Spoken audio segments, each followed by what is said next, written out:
내가 누구냐 하는 것은 정체성에 관한 문제입니다. 남들이 나를 누구라 부를까, 또 나는 나에 대하여 어떻게 생각하고 있는지. 2000년 전에 로마 형법에 따라서 십자가에 처형당한 유대인 나사렛 예수는 누구일까요? 그는 실제로 그리스도, 즉 메시아이신가요? 그는 하나님의 아들이신가요? 만약에 그가 메시아이고 그가 그리스도이고 그가 하나님의 아들이시라면 그에 대한 증거는 여러분 무엇으로 대답할 수 있겠습니까?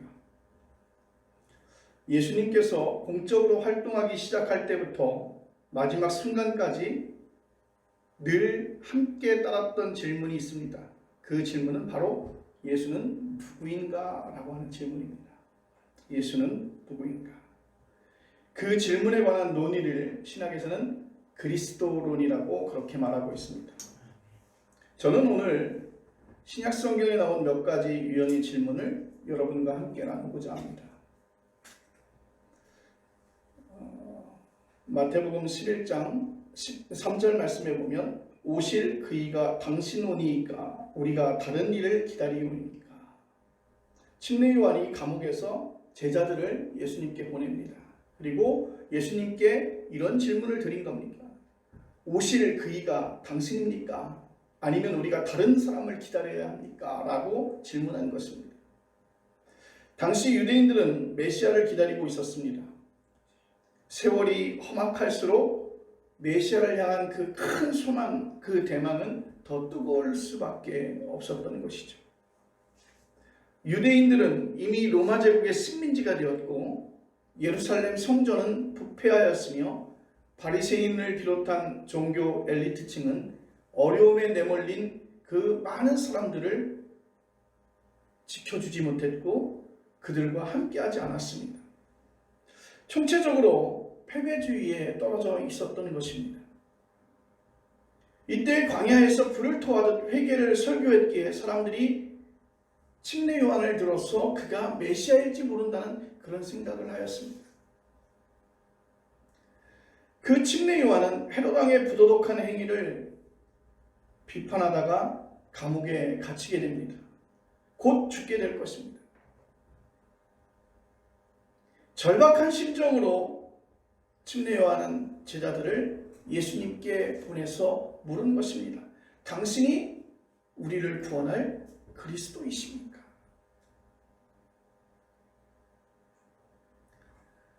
예수께서 고향을 둘렀을 때 자기들끼리 호기심 섞인 이야기를 나누었습니다. 예수님에 대한 그들의 호칭이 본관 복음서에 따라서 조금씩 다릅니다.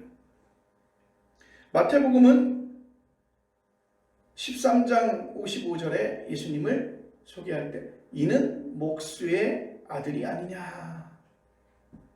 마가복음은 6장 3절에 이 사람이 마리아의 아들 목수가 아니냐 그렇게 설명하고 있습니다. 또한 누가복음은 4장 22절에 이 사람이 요셉의 아들이 아니냐 그렇게 묻고 있습니다.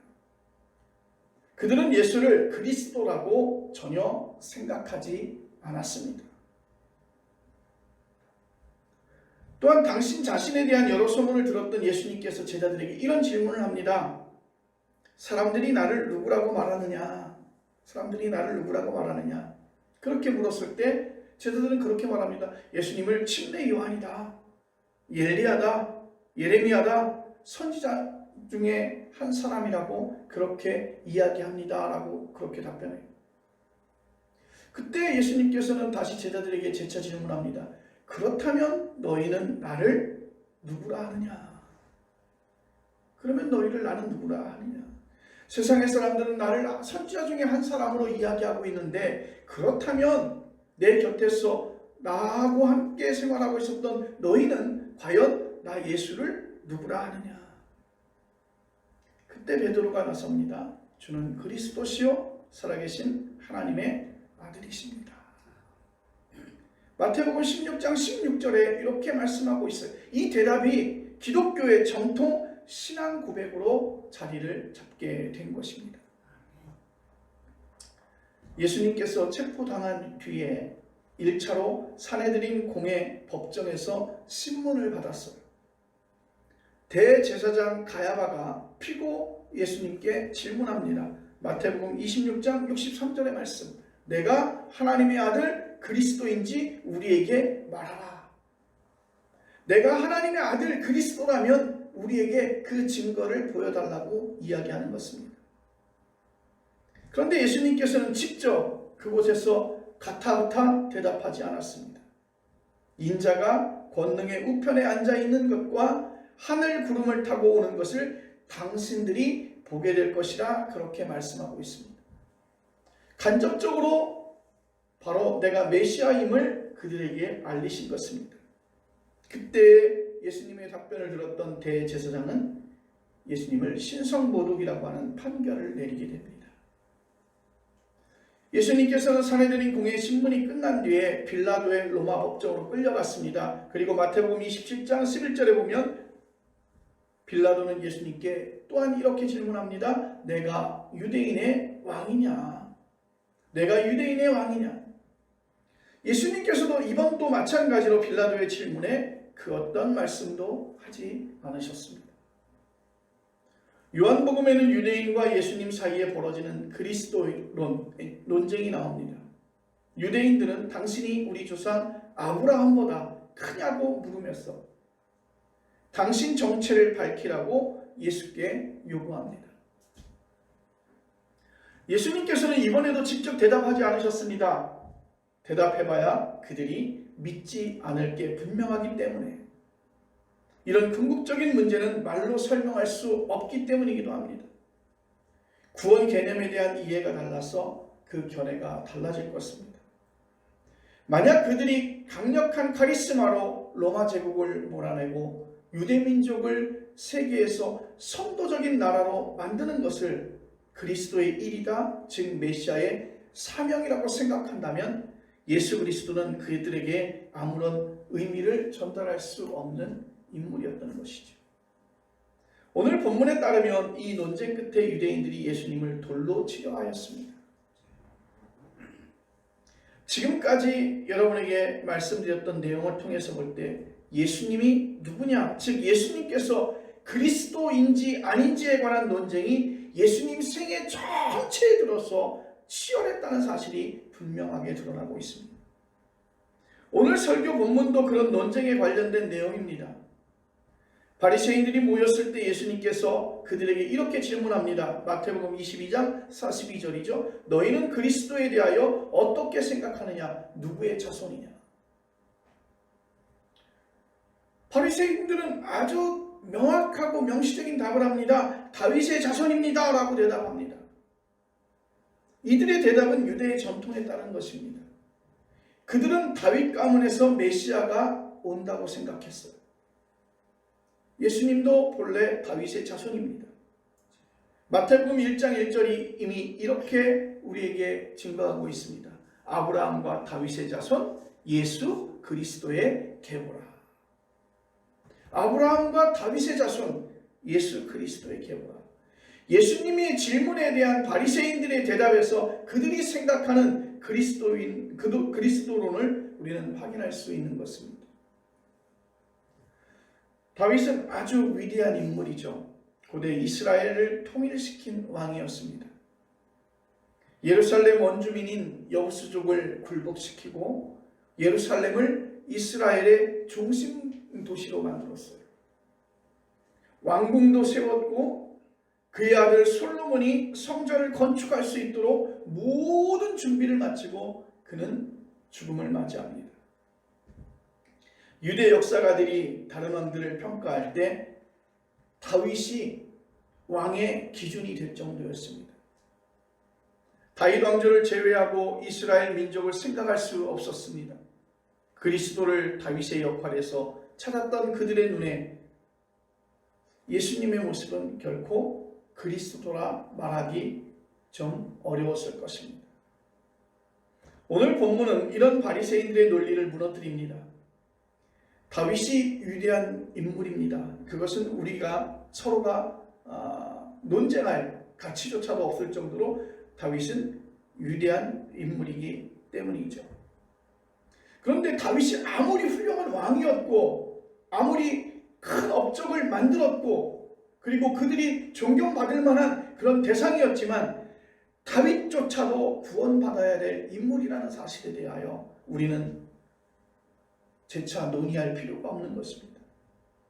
그도 그리스도를 기다려야 되는 사람이고 그도 그리스도를 만나야 되는 사람이고 그도 그리스도를 통해서 구원받아야 될 인물이라는 것입니다. 유대인들이 메시아 대망의 근거로 보는 시편 110편 1절이 본문 44절에서 인용이 되었습니다. 이 시편은 왕 즉위식 때 불린 노래입니다. 다윗이 쓴 시편으로 알려져 있는데 주께서 내 주께 이르시되 내가 내 원수를 내 발 아래에 둘 때까지 내 우편에 앉아 있으라 하셨도다. 이 말씀 속에서 보면 이런 말씀이 있습니다. 주께서 내 주께 이르시되 주께서 내 주께 이르시되 이 표현에서 앞에 주는 하나님 여호와를 가리키는 것입니다. 그 다음에 나온 주께서 내 주께라고 할 때 그 주는 다윗의 후손으로 오게 될 그리스도를 표현하는 것입니다. 그리스도는 비록 다윗의 후손이지만 다윗이 뭐라고 부릅니까? 나의 주라고 그렇게 부르고 있습니다. 나의 주라고 그렇게 고백할 수밖에 없는 것입니다. 다윗이 아무리 훌륭한 왕이었어도 그가 많은 치적을 쌓았어도 하나님으로부터 총애를 받은 왕이었음에도 불구하고 그도 구원받아야 될 대상이며 그리스도를 기다려야 될 대상이며 구원받아야 될 사람이라는 것입니다. 다윗이 메시아를 나의 주라고 고백했으니 그리스도는 다윗의 자손이라고 할 수 없다는 것입니다. 혈통적으로는 다윗의 자손이 될지 모르지만 영적으로는 다윗의 자손이 아니라는 것이죠. 여러분, 이 본문이 말하려고 하는 핵심이 무엇인지 분명합니다. 예수님을 다윗의 자손으로만 인정하는 바리새인들의 생각, 너희들의 생각이 틀렸다는 것입니다.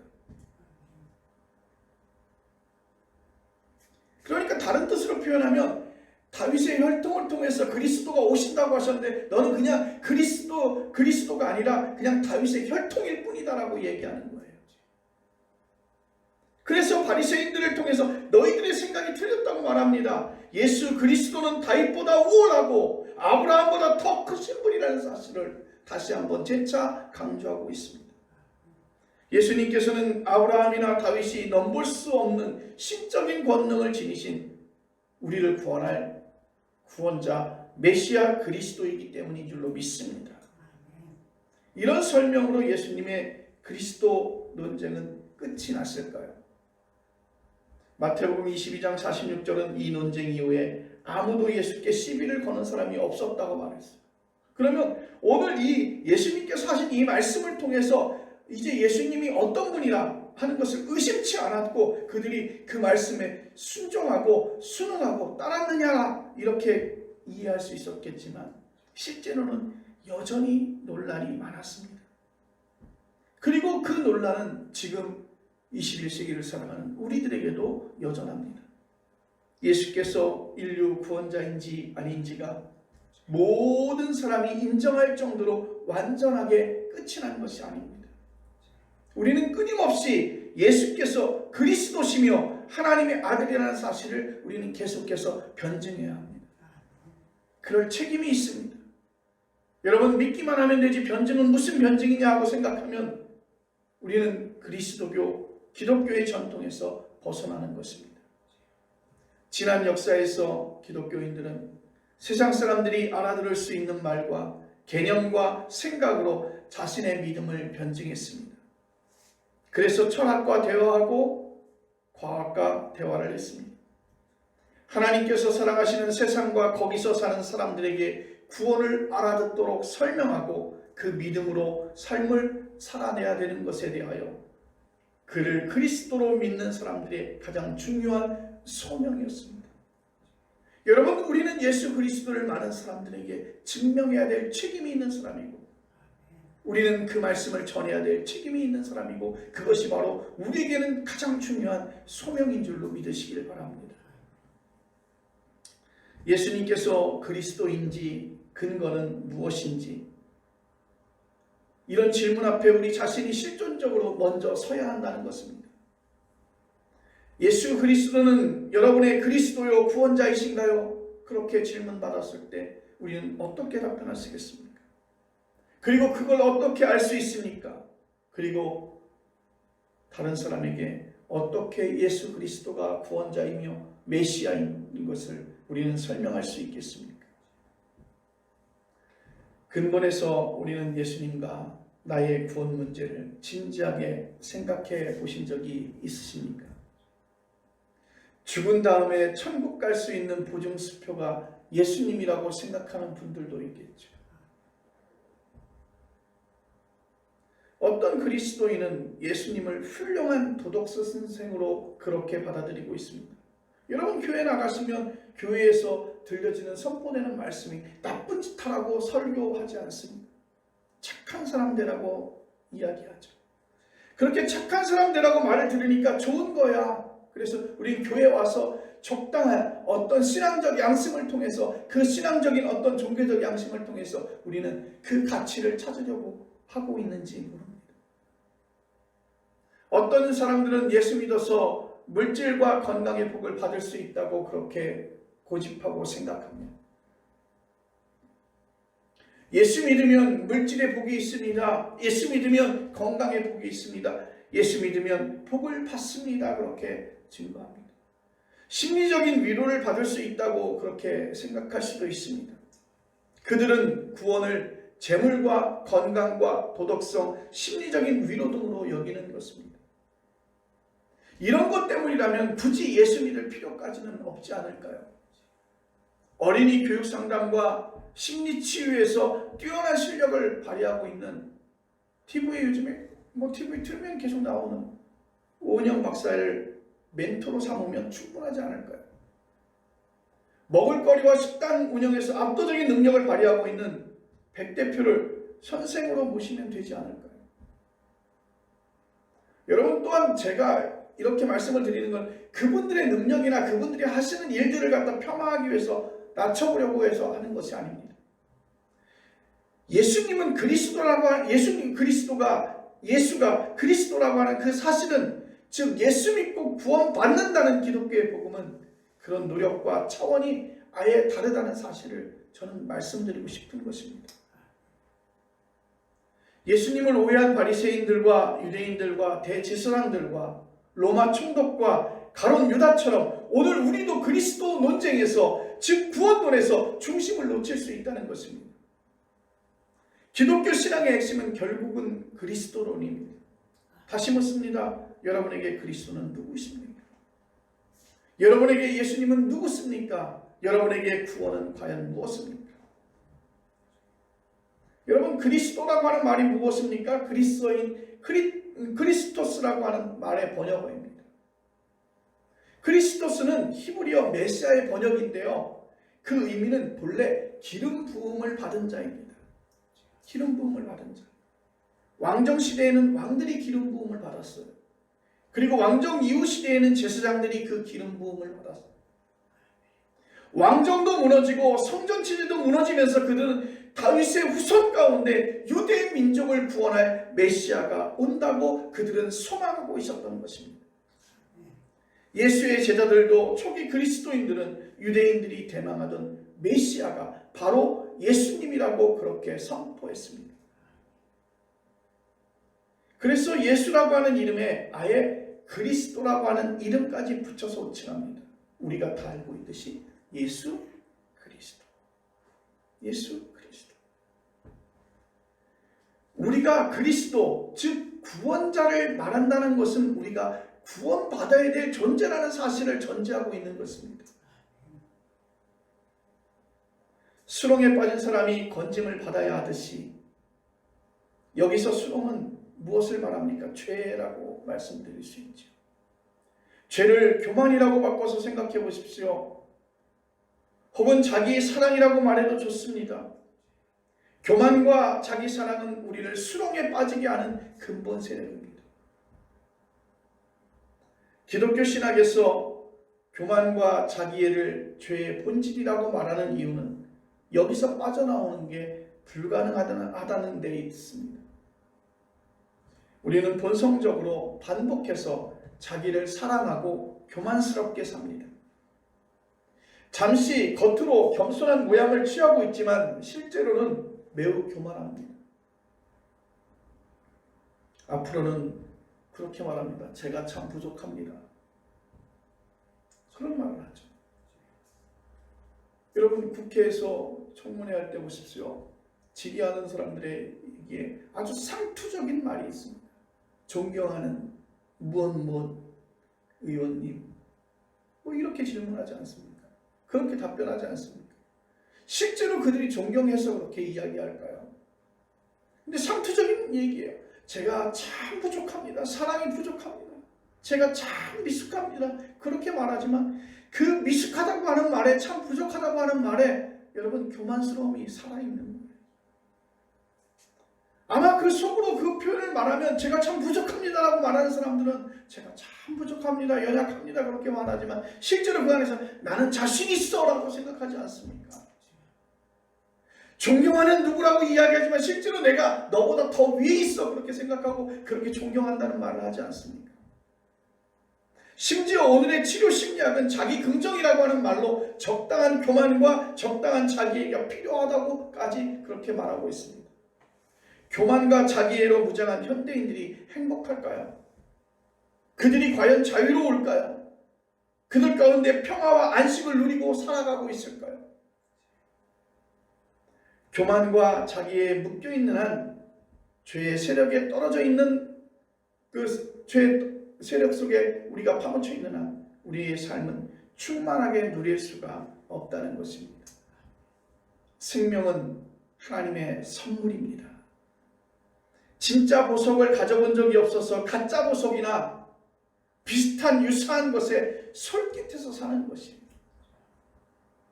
진짜 브랜드를 가질 수가 없기 때문에 진짜 브랜드를 흉내낸 가짜를 우리가 가지고 있는 거예요.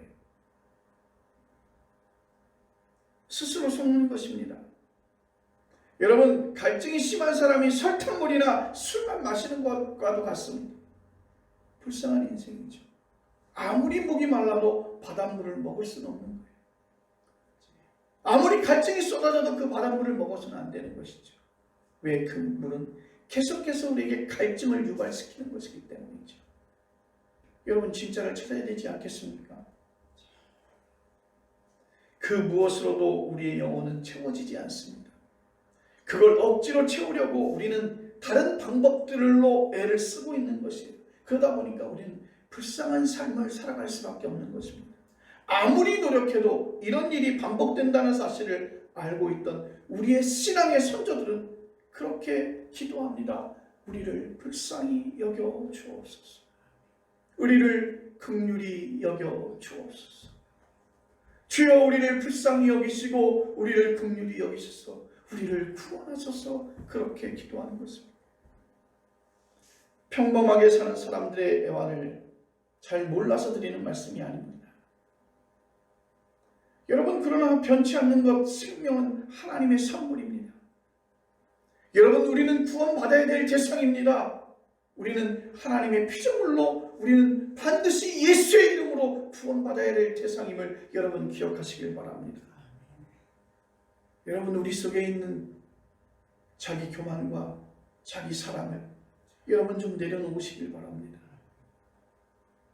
여러분, 우리가 어느 위치에 있는지 잘 살펴보시기 바랍니다. 아무리 내가 뛰어난 사람일지라도 여러분, 주님 앞에서 우리는 구원받아야 될 대상입니다.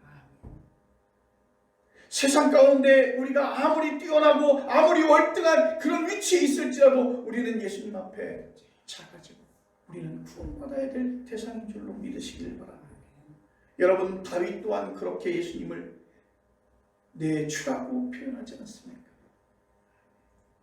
다윗의 후손으로 올 그리스도 예수께서 그를 지칭한 다윗의 표현은 바로 내 주라고 그렇게 표현하고 있습니다.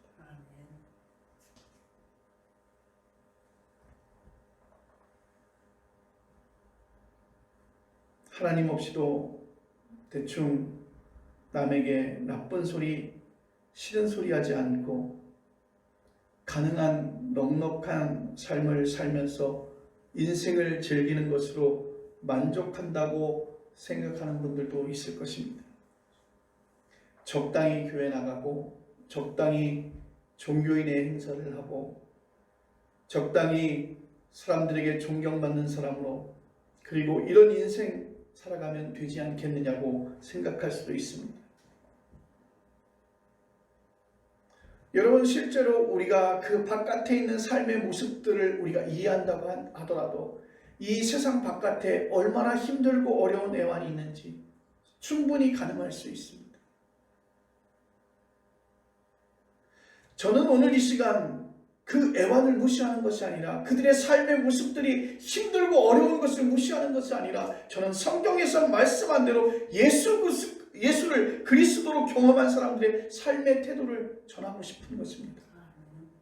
다음과 같은 예수님의 말씀을 기억하실 수 있을 것입니다. 마태복음 16장 24절 말씀에 누구든지 나를 따라오려거든 자기 자신을 부인하고 자기 십자가를 지고 나를 따를 것입니다.